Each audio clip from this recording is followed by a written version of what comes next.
This week on Goofing Off, Cameron has a new movie snobs for us. Michaela presents a new segment. Brendan takes back Animate. All this and more on Goofing Off.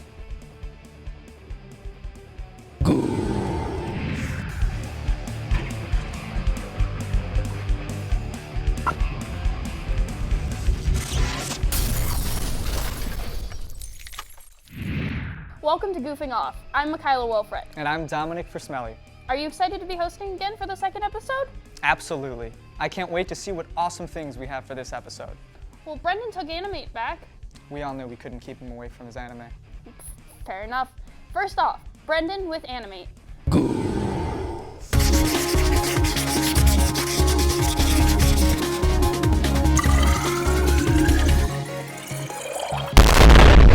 Hello anime fans, I'm Brendan O'Hara and I am back to share with all of you the glorious gift of anime. This past season has been a doozy with plenty of standout series, but one series stood tall above the rest and catapulted its way into my top 10 list with ease.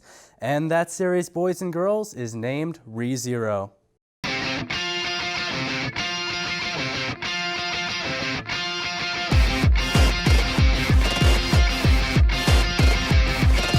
ReZero starts out like many anime before it have, with our loner protagonist Natsuki Subaru finding himself transported into a fantasy-like world, just like those seen in the video games he devoted so much time to. And there he meets a silver-haired half-elf who calls herself Satella. Subaru decides to devote his time in this world to helping her after seeing what a selfless person she is, and this series is off to the races. Now, I have seen enough anime to know that this plot point has been recycled time and time and time and time and time and time and time again. And while none of those series are bad per se, and each one brings an interesting twist to the table, ReZero's twist was probably the best utilized one of them all. While some shows have tackled the idea of death in a video game before, none has ever taken it to the place ReZero has. Subaru soon discovers that while he does indeed respawn to a certain save point after dying, he is the only person who remembers what occurred during his last save.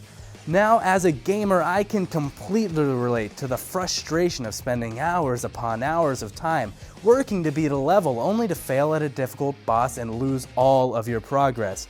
Suddenly, that colorful world that entranced you and the NPCs that used to give you helpful hints become mere annoyances in your quest to reprogress, and that is exactly where Subaru finds himself in this series.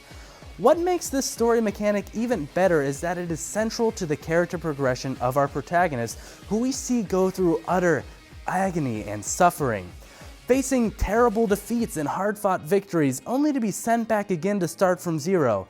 No thanks from those he helped, and no recognition for small deeds done along the way.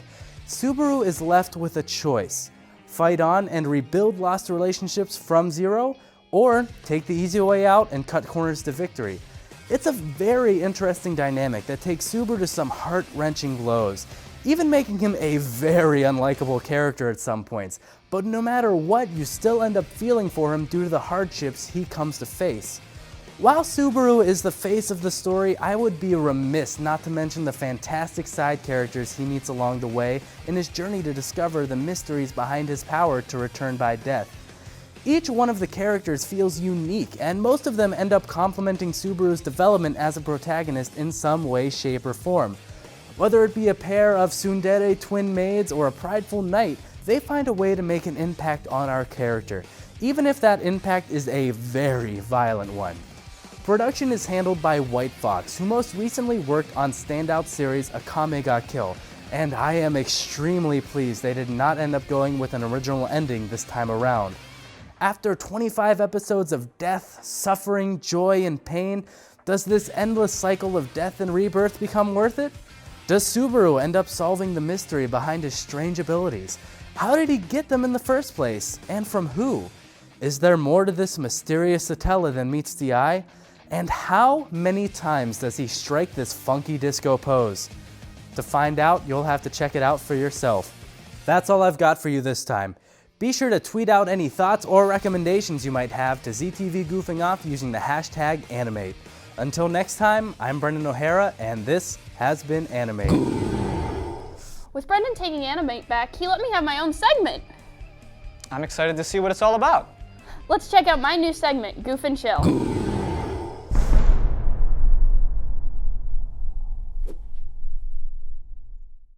Welcome to my brand new segment, Goof and Chill.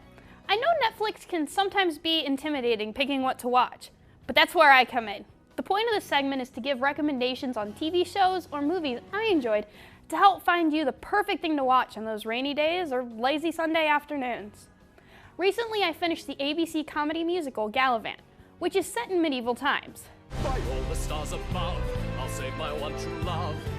This show starts off on the hero of our story, Galavant. His girlfriend Madalena is kidnapped by King Richard, who plans to wed her. Galavant heads in to save her in a choreographed song, and when he gets there and declares his love, she proceeds to say that she wants wealth and power more than love. There is then a year time jump to him laying around refusing to do anything because he's depressed and wants Madalena back at all costs. His squire Sid comes in and informs Galavant that there is a Princess Isabella, whose country was taken over by King Richard. Galavant sees this as a way to win back his love. The show then proceeds to be a quest that Sid, Isabella, and Galavant go on to save her hometown. On the cast level, there is a fun cameo of John Stamos playing a knight. Other than that, the cast is not really exciting. The real appeal of the show is its producer, Alan Menken. This name might sound familiar because he is a music writer for Hercules, Aladdin, Tangled, Beauty and the Beast, Little Shop of Horrors, and even the opening song for Sausage Party. This show is a great mix of humors. The romantic humor is Galavant and Isabella travel together, singing how they love each other even though there are loathsome things about the other, like how Galavant is big-headed and always sarcastic. The dark humor in this show involves Chef and Gwen, who's Madalena's handmaiden. They talk about how terrible the world is for the serfs, like having lice, and the fact that they won't live past 30 years old. Beyond that, the show is very self-aware. The beginning of the second season makes fun of the first song of the first season, and then they sing about how the show did not believe it would get a second season. They also make jokes about their budget, like not being able to show any important faces in the battle because the studio couldn't afford them. Overall, this show is great relaxing to watch. It has its tense moments like the end of the season 1, but it's a feel-good show with wonderful characters. The show ran 2 seasons, where season 1 ends at 8 episodes and season 2 with 10. Season 1 ends on multiple cliffhangers that they did not intend on tying up, while season 2 gives conclusive endings to most of the characters. There have been recent talks about a 3rd season that may appear on Netflix or Hulu only, but even if they don't, this show ends very nicely. These 18 half-hour-long episodes are captivating, amusing, hilarious, and musical. Have any recommendations of shows or movies on Netflix that aren't Stranger Things? Tweet at ZTV Goofing Off with the hashtag Goof and Chill. Until next time, I'm Michaela Wilfred. Enjoy Netflix searching. Alas, what commercial through yonder goof breaks? Whoa, misery! We'll be right back.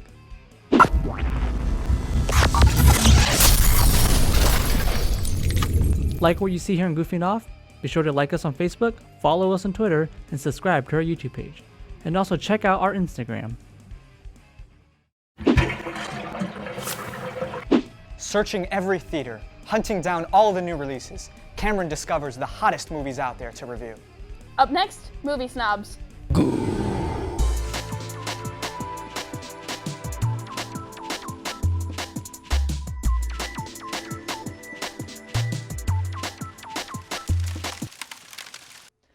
Hello everyone, welcome to Movie Snobs. My name is Cameron. Now, pay careful attention to everything you see and hear, no matter how unusual it may seem. That's right, we're talking about Kubo and the Two Strings. This movie is one that I can almost call an instant classic, with stunning visuals, great philosophy, amazing stop motion effects, and unforgettable story. Kubo is the movie to see. The story revolves around our hero Kubo, voiced by Art Parkinsons, who must gather 3 legendary pieces of armor to defeat his grandfather, the Moon King, before he takes his other eye. On his journey, he teams up with Monkey, voiced by Charlize Theron, who used to be a charm that was brought to life. and the Cursed Samurai, Beetle, voiced by none other than All Right himself, Matthew McConaughey. The story begins with Kubo going into town and using his magic to bring paper to life and telling stories, acting them out through his paper. He does this for money so he can afford to feed himself and his mom. His mother is only active during the night, for she is one of 3 daughters of the Moon King. But her mind is fading with age as she forgets more and more. We come to find out that Kubo's mother has assigned him 3 rules. Never take off his father's robe, never go anywhere without the monkey charm, and never go out after dark. During the Festival of the Dead, Kubo goes to the graveyard to pray to his dead father. Kubo gets distracted and accidentally stays out and the sun sets. As soon as this happens, his aunts are upon him, chasing him through the village, burning it to the ground as they go. Kubo's mother appears and touches his robe, making him sprout wings and being forced to fly away from the danger. He reaches out to grab his mother and is only able to grab 1 hairstring from her. We last see Kubo's mother charging his aunts into battle. Kubo then wakes up and finds a monkey over him, telling him that his mother has died. He follows the monkey and comes to find out that his mother used that last bit of her magic to bring Monkey to life and give him temporary flight. Monkey tells him that he needs to gather the magical armor pieces that his father tried to collect before him. On their way to collect the sword, they run into a samurai who has no memory of his past. He only remembers Kubo's father and his skill as a warrior. This is Beetle. The trio then find the sword and come to learn it is trapped, as are the other 2 pieces. In the midst of retrieving the breastplate, one of Kubo's aunts attacks Monkey. During their fight, we get hints of who Monkey really is. After Monkey kills the ant, Kubo and Beetle come out of the water with the breastplate and the Guardian defeated. Kubo questions the origin of the monkey, and the hints that the movie has been pointing to show that Monkey is actually Kubo's mom. His mom then tells the story of how she and his father met, with her leaving the sky and becoming mortal, that his grandfather wants to take out his eye so that he can be blind to mortals and become like him. Kubo then falls asleep and has a vision of where the last piece of armor is, at his father's old fortress. During their trek to the fortress, we start to see a relationship of caring and love bloom between the trio. More so in Monkey and Beetle.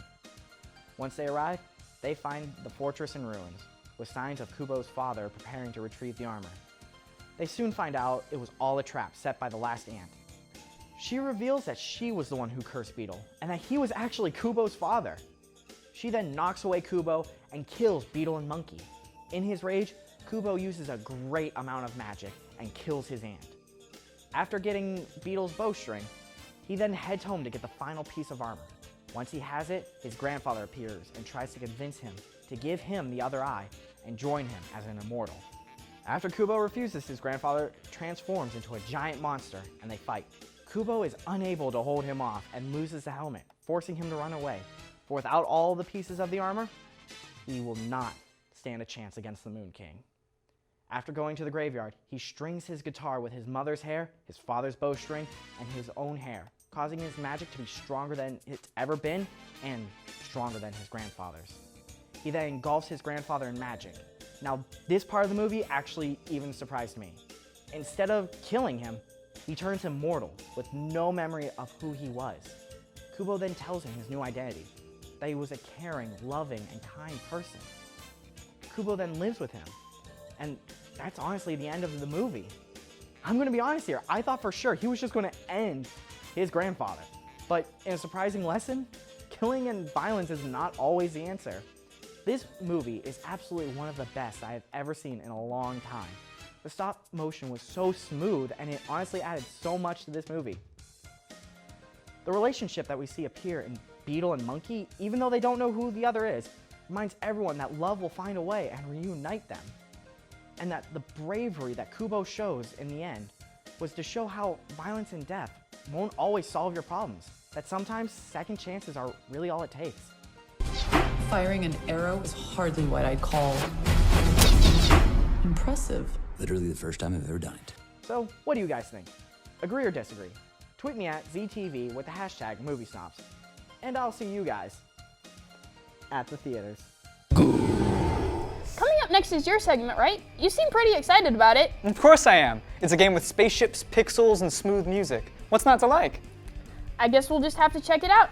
Here's Dominic with Games on a Budget. Hi everybody, I'm Dominic Fromboli, and this is Games on a Budget. Today, I will be looking at the beautifully detailed 2D side-scrolling space sandbox, Starbound.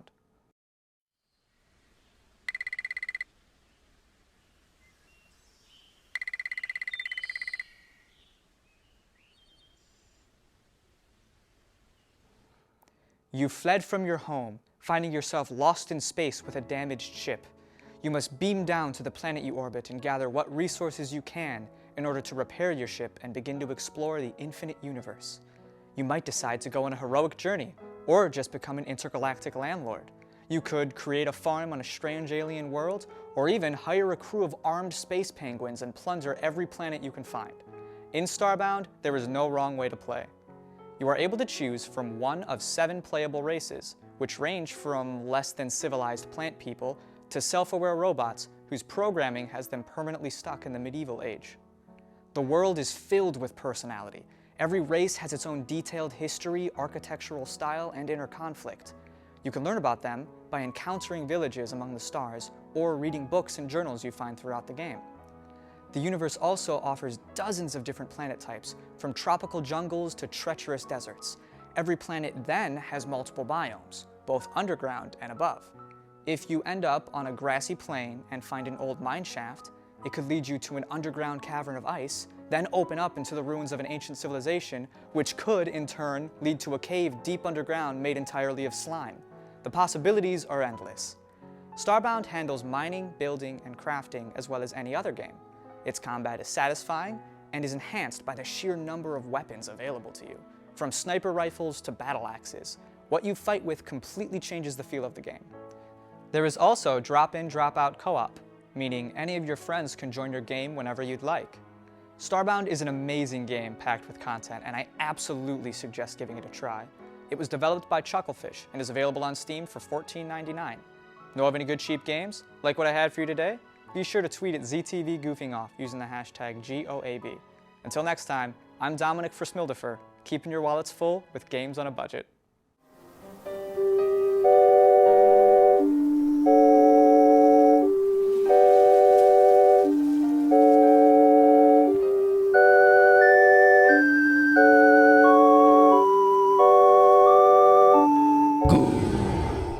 To go to commercial or to not go to commercial? That is the question. Well, not really a question. We are going to commercial. Be back in a bit.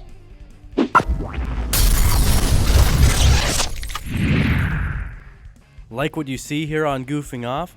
Be sure to like us on Facebook, follow us on Twitter, subscribe to our YouTube page, and make sure to check us out on Instagram. So, do you think Kyle will have more wrong opinions this week? But I haven't disagreed with any of his episodes yet. I guess we'll just have to agree to disagree then.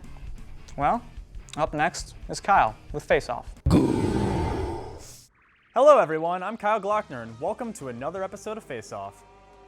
Oh, Bethesda. What can I say about you that hasn't already been said? You make games, that's for sure. Are they good? That's for you to decide on your own. Do they function? Well, I think we all know the answer to that. But enough bashing Bethesda, we're here to talk about video games. On the 2 most notable Bethesda franchises, the Elder Scrolls franchise is what introduced me to the company. Among the 5 main titles, the 4th and 5th installments, Oblivion and Skyrim, are the ones I'm most familiar with. There are a few games that I have heard more heated debates over than these 2. So to give my 2 cents, today we'll be looking at the Elder Scrolls 4 Oblivion and the Elder Scrolls 5 Skyrim. Let's get started.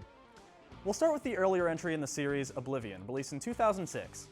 In Oblivion, you take on the role of a prisoner in the capital city of the land of Tamriel. In the opening scene, you escape from your prison cell with the overarching goal of stopping the Daedra and their evil plots, but this is a loose goal. The Elder Scrolls games are completely free of linear plot, meaning that you can do whatever you want, whenever you want. You could never do the first quest of an Elder Scrolls game and still have a blast in the world around you. With that, there are some areas that are only accessible through advancing the main story, but this is never too complicated.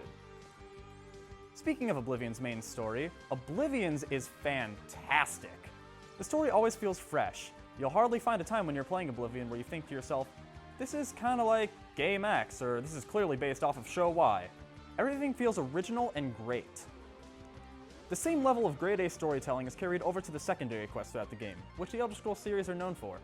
In these 2 games in particular, there are 4 main secondary quest lines.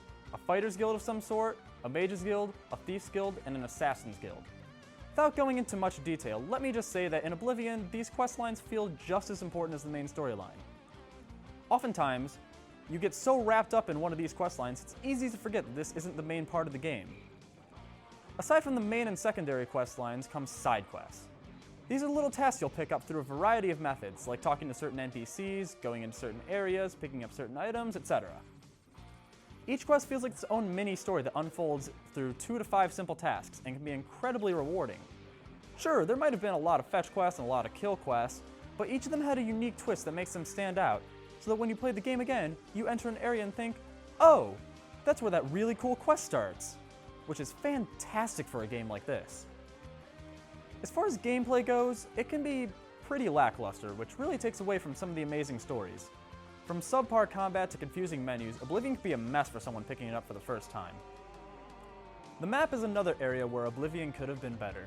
Again, unless you know what to do and where to go, the map can be one of the most confusing parts of the game, which is pretty bad considering it's a game about going places and having adventures at those places.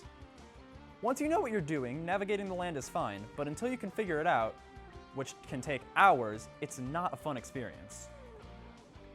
Now, after Oblivion's release in 2006, the Elder Scrolls didn't see another release until 2011, with the Elder Scrolls V: Skyrim. When Skyrim was announced, the hype was huge. My little middle school mind was blown away by the graphics and the dragons and the combat and the everything. It looked amazing! And then, as the game released, everyone was obsessed with it. I would play it every chance I got. There was so much to see, so much to do, so much to experience. At first. We'll start off with the main quest. Much like Oblivion, you're a prisoner being transported to Helgen, where you are to be executed along with the leader of the rebellious Stormcloaks. Just as you are waiting to receive your axe to the neck, a dragon flies down and starts, well, doing dragon things. That is, assuming your game doesn't glitch out and he just flies around the tower until you restart the game. After narrowly escaping Helgen, you are given the choice to follow whoever you choose to lead you out of Helgen, or break off and start the adventure on your own. Assuming you stick to the main story, you won't find much waiting for you there. The plot feels really forced and not very interesting, to say the least. You're the chosen dragon guy and you gotta kill dragons, but not some dragons, just meh. But the main story is hardly all an Elder Scrolls game has to offer. The secondary quests can make up for a less than good main quest, and in Skyrim, they kinda do? Much like Oblivion, Skyrim has 4 main secondary quests, but it also has 2 more, a Civil War quest and Daedric quest. While they aren't much, admittedly, they're infinitely better than the dull main dragon plot. I mean, come on, Skyrim! How do you make a story about slaying dragons with your voice dull? How do you do that? It's like they tried to make it boring on purpose.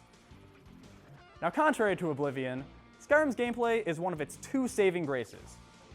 Everything from the combat mechanics to the menu navigation to the map, everything works so well. It honestly feels like Bethesda put most of their efforts into improving the poor gameplay of Oblivion, but forgot to work on the story. As I mentioned, there are 2 saving graces to Skyrim. The second one is its DLC. In my opinion, the DLC makes Skyrim. Now, I know when people hear DLC, they get defensive and start ranting about how game companies aren't finishing games anymore.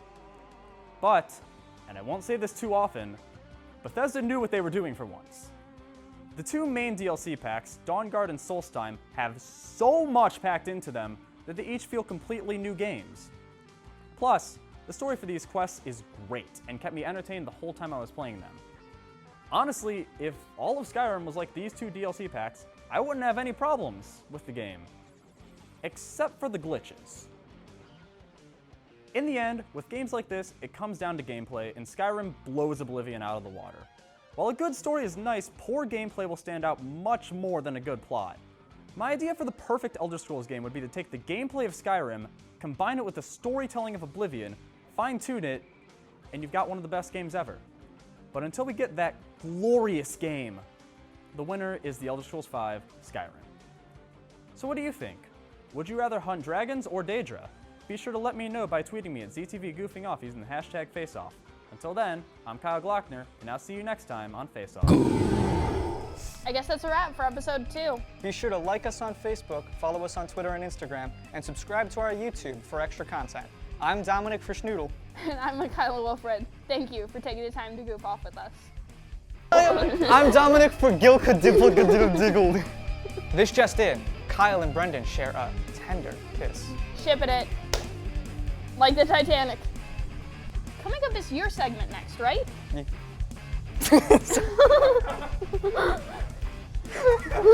Yeah. I've never had someone speak so tenderly into my chest. Goodness. You all right there? This program was produced by ZTV at the University of Akron. To find out how you can make Emmy-winning media, visit the UA School of Communication online. ZTV. Make media. Make a difference.